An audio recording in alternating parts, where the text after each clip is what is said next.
At the End of This War is one of the oldest songs on the record. That's one that originally I thought should open the record before we fully had the whole thing done, before we had Brave the Storm fully completed. When we heard the whole record, the whole scope of the record, and then when David suggested putting vocals on this acoustic version of the chorus of the intro, I'm not sure. I think it might have been one of our ideas originally to put the acoustic part on the intro, then it was David's idea to sing a softer version of the chorus on top in the beginning of the song. When we heard that, it sounded a lot more like the beginning of a side to a record. It sounded like the beginning of the B-side of a record. And At the End of This War ended up falling into that perfectly because the Vengeance Falls vinyl edition, that is the intro to the B-side. So it starts the whole second chapter of the record. At the End of This War, I think if you have to be really critical of it and trying to figure out ingredients and Trivium elements, it's got a little bit of the right hand of the Crusade happening on the verse, a little bit of the left hand of Ascendancy. The chorus styling on one guitar of In Waves, on the guitar that's playing the da-da-da-da-da-da-da-da. So it just has a lot of Trivium in it. And it's one of the older songs. It's one that didn't change too much aside from tempo. Originally it was a lot faster. It was maybe 15 or 20 BPM faster.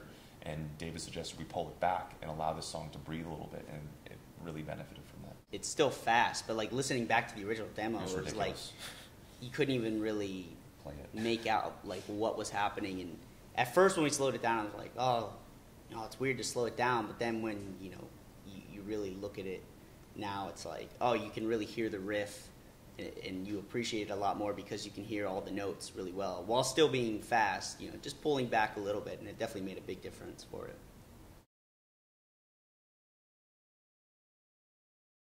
Through Blood and Dirt and Bone seems to be one of the favorites of all four of us in the band and everyone in our team. Interestingly, because it's a more minimalistic song, it's a slower song for one that we've done, but it says just as much to me in a dark vibe as some of our heaviest, angriest, screamiest stuff we've ever done. Through Blood and Dirt and Bone is an older track. I remember us working the intro during soundcheck in Poughkeepsie, New York. I remember just jamming that thing out, and it's changed quite a bit, I guess. It's stripped down a little bit more. The verses used to have these huge chords on it that had these dissonant notes in it that kind of conflicted with the vocals. Once the vocals started singing on their own, we pulled that back and allowed the song to breathe a little more minimally, and it allowed the vocals to be a lot more complex. The intro was really expanded upon in pre-production.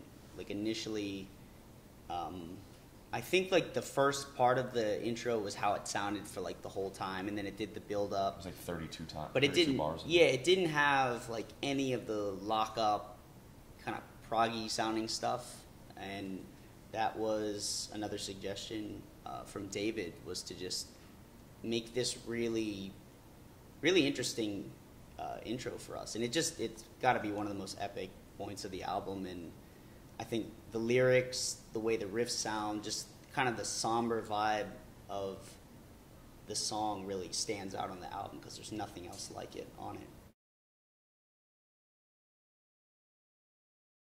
That was quite a different one musically than one we've done. There's a lot of chromatics in the verse that still allow the vocals to not end up being atonal.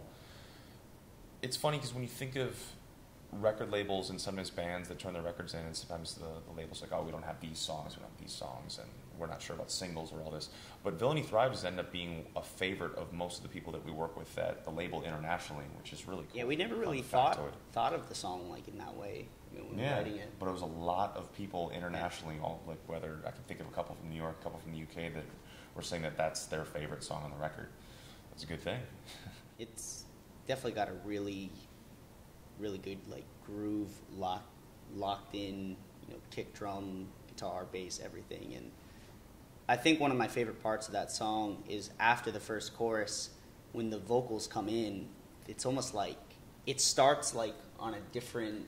Yeah, it's almost like off time. Strange, from, I can't remember how it became like that. David but just recommended it. Yeah, he definitely recommended not always starting on like the go-to spot. And obviously with Matt playing guitar, when you're playing guitar and singing, you're gonna tend to try to start on, all right, I'm gonna start with the first note I hit, or just to make it easier. But that was just thrown That's out the window. That's a very hard one to play and sing. Yeah.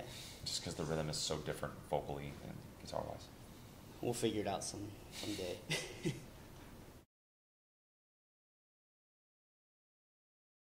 Incineration, the Broken World, that song, for me, says as much as a track like Shogun does in 12 and a half minutes in the 6 or so minutes that Incineration is. And even like Crusade. Yeah, and it's really cool the way that happened, that Incineration feels just as epic, feels just as notey, and as party as the rest, as like a song like Shogun of the Crusade does. I mean, honestly, that song, it's not as long as Shogun, but there's more changes happening rapidly, and if you could take those two songs, it's the best of what the Crusade was, the best of Shogun, because it has the technicality of something like Crusade, but it has, these amazing vocal lines and just, all the solos. And finally another bass solo. Yeah, the bass solo, yeah, that everyone was asking, so there you go.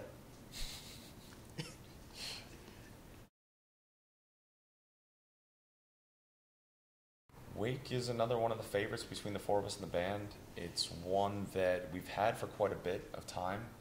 It was initially maybe 2 to 3 minutes long.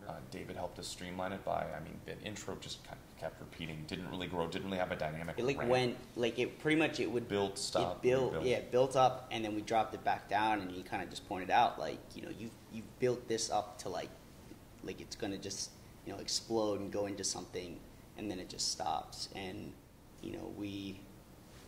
when we changed that, and it went right into that song structure, I didn't even know what to call the structure's kind of strange. Verse or the chorus. It just kind of goes, and when it comes into the the first heavy part, it feels very well placed. And I think if we would have kept it where it dropped back down, it would have just lost it. When David first heard me go to that low Barry White note, he started laughing. He's like, "Dude, are you serious? You're gonna do this?" And I was like, "Yeah, man, let's do this." And then he fell in love with the part. He didn't know I can go that low, but that's way easier for me than going high.